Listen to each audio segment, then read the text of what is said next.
The 2018 Commonwealth Innovation Forum, brought to you by Destination Gold Coast. Well, good afternoon and welcome to the Commonwealth Innovation Forum 2018, brought to you by Destination Gold Coast.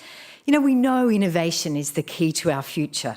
And over the next 2 days, we're going to pull that apart and put it back together as we share ideas, challenge each other, and seek out new opportunities.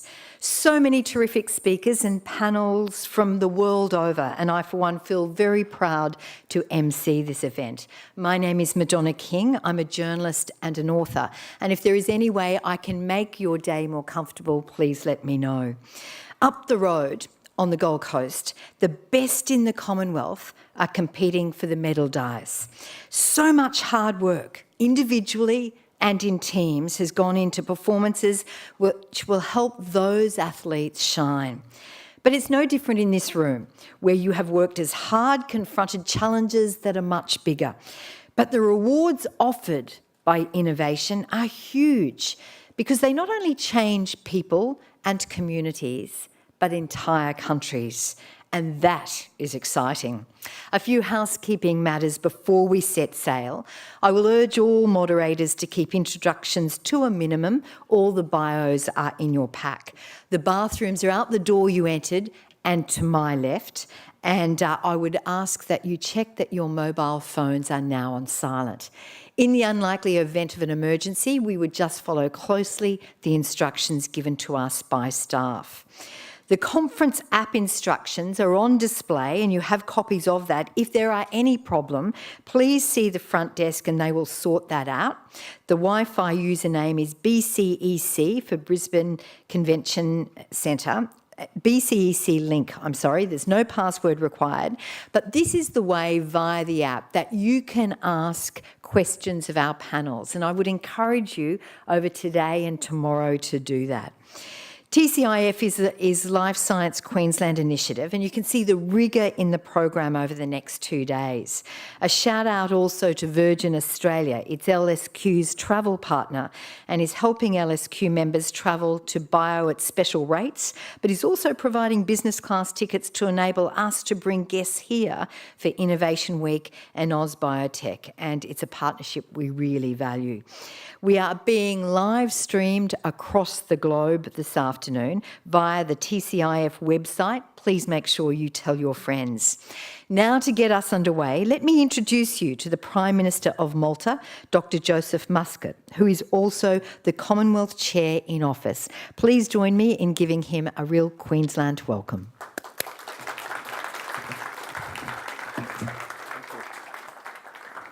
Thank you very much and good afternoon. Innovation, a big word used and abused by businessmen and politicians all around the world. It's a word we use in times of prosperity as well as in times of crisis. It is in our nature as human beings to innovate. History and the things that made it to the history and science books is just a story of innovation, from the invention of the wheel to electric cars, from the telephone to WhatsApp, from dial-up internet to fifth-generation connections, from the letter to a pen friend to the email to the latest much-loved and loathed social media. I believe that innovation is not something that is developed necessarily in an ultra-sophisticated lab by cool scientists thinking up ideas on how they will change the world. Innovation comes from the citizen and revolves around the people. It is a long, collaborative process built on the needs of the community. What is the first thing that people of my generation think of as the ultimate innovation? I would say the internet. It did revolutionize the whole world.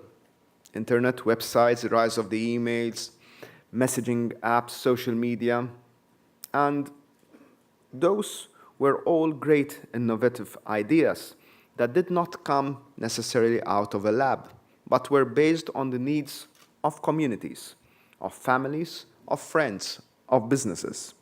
I could stand here all day and tell you how all the major innovations in the history of the world were built around community. Here I am in Brisbane, as Chair-in-Office of the Commonwealth, trying to discuss innovation to an organization that is representing at least 1/3 of the world's population. Can you think of a larger community than this? So I say, yes, the Commonwealth can discuss innovation in terms of communities, the communities it represents. If innovation means progress, then we should measure the degree of innovation not by quantifying the economic growth on its own, but by measuring the success of our communities, the opportunities that such innovation will create for our future generations. There is another variable to be added on this equation. I dare mention the word Brexit. It is as if we realize that with the UK out of the European Union, the Commonwealth can start a sort of new lease of life. Do I need to remind anyone that it's now only us, Malta, and our Cypriot friends, while the UK exits, that are part of both the European Union and the Commonwealth? My point here is that if Brexit would serve as an impetus to reinvigorate the Commonwealth, then well and good. However, the Commonwealth, representing a community of 2 billion people, did not need this to happen. Brexit and the European Union aside, if we intend to remain relevant to our communities, we need to be ahead of the game, not by trying to outsmart each other or even our competitors, but by working together and collaborating more, listening better to our citizens, and thus we will be better able to improve their lives. Innovation is actually about improving our lives, our standard of living. Simply, it is part of our fight for survival. I often address large conferences or events, and I am frequently asked, how does Malta, a small state by any imagination, manage to survive and actually become a successful and thriving nation? They are right to ask. It almost defies logic. With a population of less than 500,000 and a very limited land space, our fight for survival is a constant one. Yet, we are not only managing to survive, we are leading the way on matters that are considered disruptive and innovative at the same time. Our geostrategic location and the economic and political stability are being used to our full advantage. Through this relentless journey to punch above our weight, we always had to find ways to jump to the next curve. This does not work only in terms of business or the economy. It is also how to ensure that our communities benefit from a better quality of life. Put simply, innovation should never be about how to make money, but should be about improving lives. We can only do this by listening to the needs of people. Government policy, I submit, should not be just about setting up innovative and innovating accelerators, but about having listening accelerator programs as a means to listen to feedback and translating it into action. I would like to share with you an innovative moment of my time as Prime Minister of my country, which came about by listening to our people. Malta has a very strong social security system, and one of allowances that we have had in place for around 40 years. One of them is known as the Children's Allowance. It is an allowance for every child in a household whose age is under 18.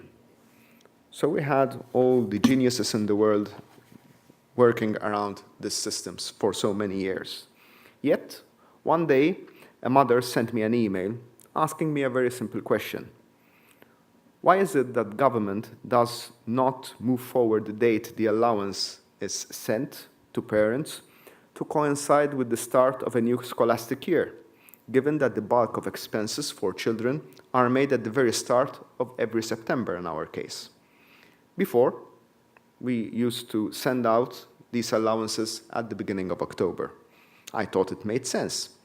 Yet the services would take weeks to make a simple change for such a system to be used.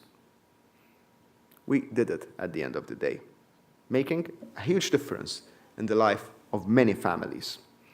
Was this high-end innovative engineering? No. It was a simple change which would make a positive impact in the lives of many. Many of you might agree that this action is common sense, but for so many people, this was an innovative decision which has made a big difference in their life. By giving this example, I'm not trying to diminish the importance of innovation in the traditional sense. Even the simplest of ideas can emerge from the communities that we serve, where real people can make a real difference. Now, if we as Commonwealth rekindle that sense of community and collaborate more, we can make innovation the hallmark of our existence as a bloc of countries that are so diverse, yet with so much shared heritage. Malta, in this sense, is a good case study of innovation. The economic performance of our country is currently at its peak for generations. We have established a growth rate that has surpassed the 7% mark per annum over the past 5 years. Unemployment levels are at an all-time low, and the country is running on a sustained budget surplus of almost 2% of our GDP. Our policy can easily be to sit back and take our feet off the pedal. Yet, we don't do so. In the past months, we have worked relentlessly to set up, say, regulation for 2 major industries where we believe we can be world leaders. One of them is the production of medicine, which is based on cannabis products, and the other is the introduction of regulation for blockchain-based technologies, disruptive technologies. Having said that, while doing this, I am perfectly aware that innovation brings with it a great degree of uncertainty, controversies, and opposition. The same controversies that heralded some of the major innovations that today shape our lives. The question we keep asking ourselves is whether we should give in to the controversies and stop there, do nothing. Say, the next big industry we are embracing is digital ledger technology. Aware as we are of the changes that this technology can bring onto major industries, from financial services to education, logistics, health, transport, and public administration, our approach was not to stonewall the advance of this new technology, but to open up channels which will allow the technology to flourish while giving it a legal framework to operate within set parameters within Europe. It is what I like to call innovation through regulation. This approach can transform countries into international hubs for such events. This has already given Malta a platform to attract major players in the industry, in cryptocurrency industry, such as the largest cryptocurrency exchange, which has confirmed it is relocating to set its international headquarters in our country. This announcement created a ripple that is still being felt as companies in various sectors of this new industry are seeking to get to know more about what we are offering. What I aim to illustrate through these examples is that being ahead of the curve, bold and taking decisions at the right time, by doing that, any organization can reinvent itself. If Malta, with a very small population, can imagine to do all this, just imagine the Commonwealth with a population of 2 billion people. I am a firm believer that innovation is built like this. The strength of the Commonwealth derives from innovation through our communities. We do not need to make endless pledges or throw money to the issue.